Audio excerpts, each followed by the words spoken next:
Good morning, everyone. Thank you, Alex, for giving me the floor. I'm happy to speak here today about sustainability and bioeconomy. Both are relatively large topics, so I have wrapped around my presentation on 3 points. I'm first going to present you shortly who Kraton is, what we do. Then I'm going to talk about sustainability, how we see it at the Kraton. And thirdly, I'm going to connect the pine chemical industry to the larger concept of bioeconomy. On the first slide, I would start with who Kraton is. So Kraton develops, manufactures, and markets SPC polymers and pine-based chemicals. If you look at the left-hand side and start with the polymer segment, you can see that our strategic raw materials are butadiene, styrene, and isoprene. We are using these hydrocarbon-based chemicals to produce our styrenic block polymers. If you look at then on the right-hand side of the slide, you can see the pine chemical side of the company. There, our key strategic raw materials are CTO and CST. These we are using in our biorefineries to upgrade to specialty chemicals used in hundreds of different applications in everyday life. These both sectors come together in the middle, as you can see, serving multiple similar markets. Our pine-based chemicals provide sustainable alternatives to our customers to help them to go green. Innovation has a long history at Kraton. We have been doing innovation for over 85 years if you look at the pine chemical side. Actually, we do innovation in 2 ways. We do it from inside out and we do it from outside in principles. If you look at from the inside out, what does it mean to Kraton? It means that we look at our own innovation capabilities and we look at how we can match those to the needs of the market. So we develop breakthrough technologies that are addressing our customers' needs. We also work in a close collaboration with our key customers in development programs where we seek to improve the performance of our products and able to help the customer to fulfill their needs. And then from outside in, we are at the same time looking at the global megatrends to understand what are the societal needs and market needs, and then come back to our own portfolio, our innovation capabilities, and look where we can address these mega challenges. Last year, Kraton invested $40.7 million into R&D. This means we have 210 people, which is over 10% of our workforce working solely on innovation and new opportunities that we can provide. If I then dive in to the pine chemical side of the company and a little bit address on what makes us so special. From the competitive position, Kraton is the #1 processor of pine chemicals in the whole world.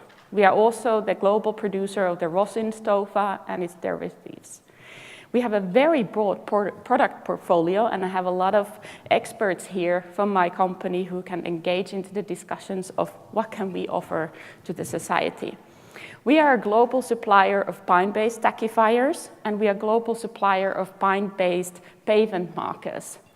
We are also the leader global supplier of high-performance thread enhancement resins. And I come back to here already to the topic of sustainability. What can our pine-based chemicals offer? They offer to our customers opportunity of renewable raw material base with sustainable solutions. And I come back to more details on that. In addition, Kraton was worst in the world in 2016 to certify, according to the CE standard, the bio-based products of our portfolio. We have a number of our products calculated for the bio-based content, and they have a third-party verification of the calculations. This gives the credibility for this industry. We believe that certifications are one opportunity to differentiate on the market, but also that those claims we make on the bio-based content are accurate, credible, and transparently calculated. We have strong relationships with our key material suppliers. This comes later on in our sustainability. We like to work with throughout the supply chain to improve the sustainability of the whole supply chain. And I have a number of colleagues, experts, also in this room who have the knowledge of recovery engineering expertise that we can work together with the pulp mills to enhance the yield and operating efficiency. So then to the second part of my presentation, how did we understand sustainability? I could talk hours about this topic because this is very close to my heart, but I'm limited to 30 minutes. So how do we see sustainability? Well, I like personally about the United Nations definition, what they use for sustainable development. It is about developing practices today that fulfill the needs of those today without jeopardizing the needs of the future generations to come. It means that industry has to look how we can be a part of that solution provider. At Kraton, we do believe that sustainability is a necessity and enable for our industry. To be good at that, you need to understand the operating environment where we are. This picture gives you an insight of how we see that the operating environment of Kraton is. We live in a very complex, rapidly changing world with the social and global challenges. United Nations estimates that by 2050, there will be 9.5 billion people on this planet. 9.5 billion people who have need for food, for housing, and etc. This global population, it means also that there will be economic prosperity growth. There will be higher demand for the products that our industry can provide. Growing buying, purchasing power. But at the same time, we are limited with the resources that we have today. So it means that there are the needs of the population growth will drive also environmental impacts like climate change. While these impacts can provide a physical risk to well-being of the humans, they also provide an economic concern that the regulators and policymakers are addressing in policies and regulations. So we see increasing number of regulations coming, and you need to understand the operating environment for you. This comes to also the resource scarcity. Due to the limited resource availability, you need to think smartly. How are we using the resources today to be also competitive and viable to provide the needed resources and products also in the future? Supply chains are very complex. If you look at the long supply chain that we have in this industry, there are many questions in the supply chain that are emerging. These are addressing human rights, labor, environmental, and anti-corruption issues. We need to have a special attention to these issues as well. So we also see in a whole that the overall stakeholder concerns are increasing, meaning that there's more questions asked, more transparency needed. You need to report more on activities. How do you address these global challenges? Do you understand the challenges, and what are you doing to help to solve them? So how do we create then value with sustainability? It's a complex question, and we have tried to simplify it by showcasing you the value creation model of Kraton. So Kraton creates value for stakeholders and society as a whole. Our value creation model provides an overview of the capitals that we depend on as inputs and outputs. And the stakeholders and the societies are in the three impact categories of sustainability. We provide positive impact. These are the economic, social, and environmental impacts. We depend on these capitals to conduct our business activities, described as on the left side as input, on the outside as an output. And these span from financial capital and raw materials, as well as our plants and equipment, to intellectual property, employees, and long-standing relationship with customers and suppliers. Kraton strives to positively influence and grow these same capitals through our business activities and operational processes. In the middle, you can see the core values and the vision of Kraton to conduct our business model. So if you give one example, if you look at the specific operational improvement initiatives, so if we achieve operational efficiency initiatives, we can have cost reductions. At the same time, we can reduce our greenhouse gas emissions and waste.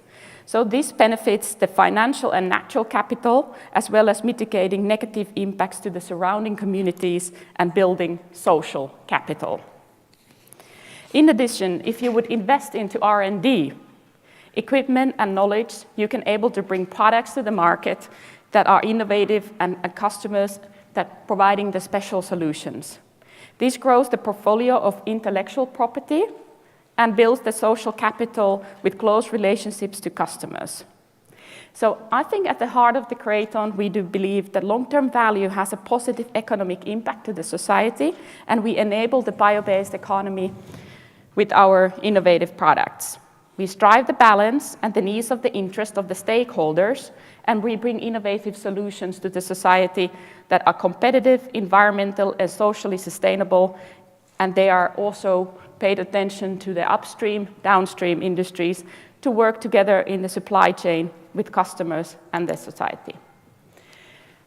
Then diving deeper, what did we do on 2017 to set our sustainability strategy? 2017, we embarked on a journey at Kraton to set the foundation for our strategy with the goals, looking at the documentation for the policies, building sustainability organization and the governance structure. We wanted to understand what does it mean in our operating environment, what do we need to be good at to make this happen? What does sustainability mean in our context, and what are the frameworks available to us? So we conducted a dynamic search. We have benchmarked ourselves against the peers, and we conducted interviews across the value chain. We've talked to the business, we talked to the customers, we talked to the suppliers, and we talked to the other stakeholders out there.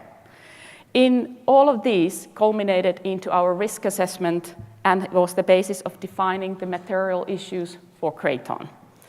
So we are going to focus upstream increased responsible procurement. In our own operations, we want focus on sustainable governance, operational efficiency, community engagement, health and safety. And in the downstreams, we want to work with our customers on the product sustainability and product safety.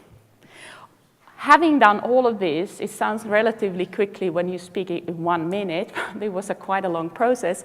We have also developed our ambitions. So based on where Kraton is today, we have established 2 long-term sustainability ambitions. We want to conduct 12 life cycle assessments by 2020, and we want to achieve 25% reduction in greenhouse gas emissions by 2030. By starting from the life cycle assessments, this means an assessment where you get an in-depth understanding of the environmental impacts of your products and their production processes.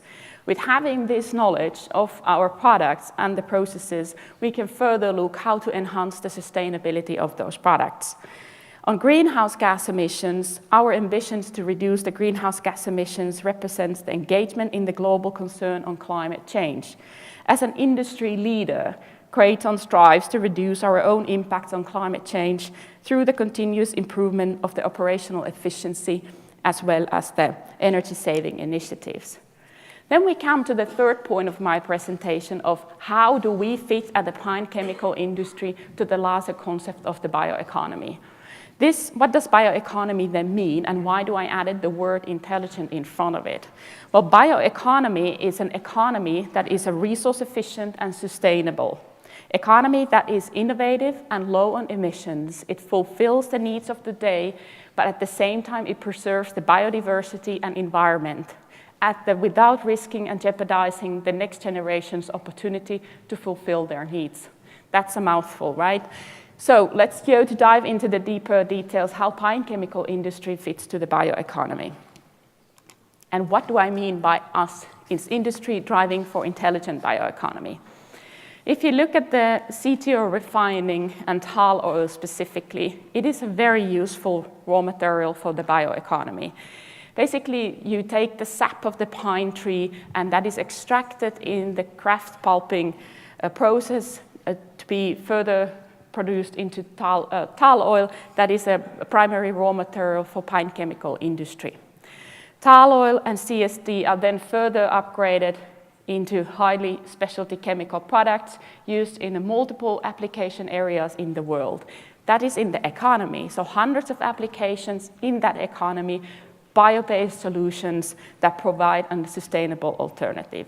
This industrial symbiosis that you see formed over the decade is, together with the forest industry and chemical industry, is a very special symbiosis. All of the raw material is used most efficient way, and the byproducts of one industry become the raw material of another industry. This way, every part of the tree will be used for its highest value possible. So then we come really to the bioeconomy. This is the economy that we want to achieve, or let's say that the society wants to achieve. How does tall oil then fit and tall oil refining to the bioeconomy, an intelligent bioeconomy? Well, intelligent bioeconomy is that you use raw materials in smart and efficient way to the highest value possible. Tall oil refining is really at this smart, efficient use of raw materials to highest value possible for the society, creating jobs and growth. Bio-based solutions provide products that have high performance, they reduce greenhouse gas emissions and increase the reuse of the materials. For example, from our product portfolio, we look at the threat enhancement additives, they increase fuel efficiency, and adhesive tackifiers contribute to lightweight packages and food safety. And not to forget our silver road that enables a reuse and recycling of reclaimed asphalt. So tall oil refining with its products is truly at the heart of the bioeconomy. According to the Fraunhofer study done in 2016, CTO refining creates remarkable value to the society, as you can see. For example, if you take the 650,000 tons of CTO produced annually in Europe and you refine it to the pine-based chemicals as today, you create more than 10,000 jobs and 1.8 billion euro annually without any support. This turns in 4 times more economic value and 20 times more jobs than biofuel production could ever bring. From environmental aspects, the CTO refining is also producing 25% less CO2 emissions than biofuel use of the CTO. So if you look at from the economy perspective, from social, environmental, and economic aspects, tall oil refining has a remarkable value to the society. I will conclude my presentation to come back to what is needed then for having this smart and sustainable, intelligent bioeconomy. We do need a level playing field for all the bio-based industries. So regulatory policy field needs to enable that markets can function freely. There is a level playing field for all users of the same material. And higher added value use of the material should be preferred. Focus on operational efficiency and integrating sustainability in our business model. We believe that long-term value creation, innovation, and relentless focus on quality and sustainability of our products will lead us there. And I would like to say in the last, just like our brand promise says, sustainable solutions, there's endless innovation potential. Thank you. Thank you, Nella.